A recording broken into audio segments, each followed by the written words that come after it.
कार्तिक व्रत कथा एही शुणसु जने मन दे कार्तिक व्रतर महिमा के कही पारे गुण सीमा एही समय शून्य मार्गे बानर बेनी गोटी बेगे कार्तिक व्रत कथा एही शुणसु जने मन दे जलंधर का पत्नी वृंदावती जेतेबेले जोगरे बसिथिबा ऋषिवरंकु निवेदन कला प्रभु मोर स्वामी मोर कांत जे वर्तमान शंकर भगवान सहित युद्ध करुचंती सी को अवस्था अच्छी जानिबा पाई मु उद्वेलित होउची मु व्याकुलित होउची तार कारण होउची मु काली गत राति रे एमिति गोटे दुस्वप्न देखिली से स्वप्न द्वारा मु वर्तमान अंतपुर त्याग करी राजभवन त्याग करी ये अग्ना अग्नि वनस्थ को आपण पाखु चली आसी ऋषिवर टिके चिंता कले ऊपर को आखि टेकिकी तलू चाहला बेलू देखागला जोड़े बानर गोटे विराट शव को धरी आणिक ऋषि पाखे थोईदेले से शव को देखी वृंदावती चिन्हुचंती ये तो मोर पतिंकर शव मुनिक आगे ताहा थोई से गले अंतर्धान होई कार्तिक व्रतर महिमा के कही पारे गुण सीमा से मृत सब बेनी खंड वृंदा चिन्हिला स्वामी मुंड संसार मध्य जेते धर्म नुहे कार्तिक संगे सम प्रत्यक्ष जलधर अंग रकते दिशु अच्छी रंग काटिले संसार बंधन पाइबु श्री मधुसूदन विराट काय बानर दिजन जो शवटी को आनी ऋषि आगे रखिदेले से खंड विखंडित शव को देखी वृंदावती जानिले ये हूँ मोर स्वामीकर शव भूमि रे पड़ी अच्छी लोल सागर सुत महामण कार्तिक व्रतर महिमा के कही पारे गुण सीमा सुमरी स्वामी गुण मान बोलई धिकम जीवन संसार मध्य जेते धर्म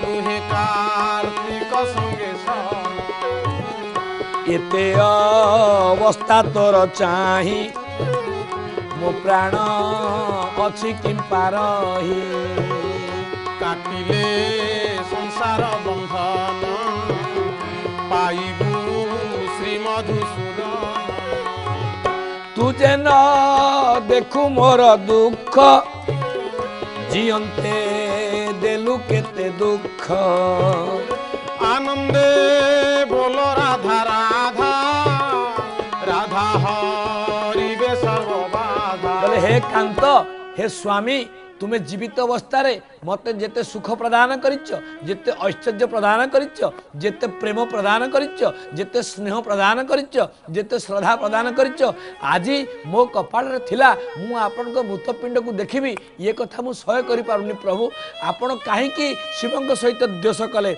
आपण काहेकि शिवंक सहित कपट कले काहेकि आपण मृत्युवरण कले कही वृंदावती मुंडरे हाथ देई रड़ी करी विकल रे क्रंदन करबा को लागिले मोर शरीर तोर पिंडे दहन हेउ अग्निकुंडे कार्तिक व्रत कथा एही शुणसु जने मन दे तू नाथ राजराजेश्वर तोर बांधव चक्रधर संसार मध्य जेते धर्म नुहे कार्तिक संगे सम अन्याय नाही मोर मने विधवा होई केशने काटिले संसार बंधन पाइबु श्री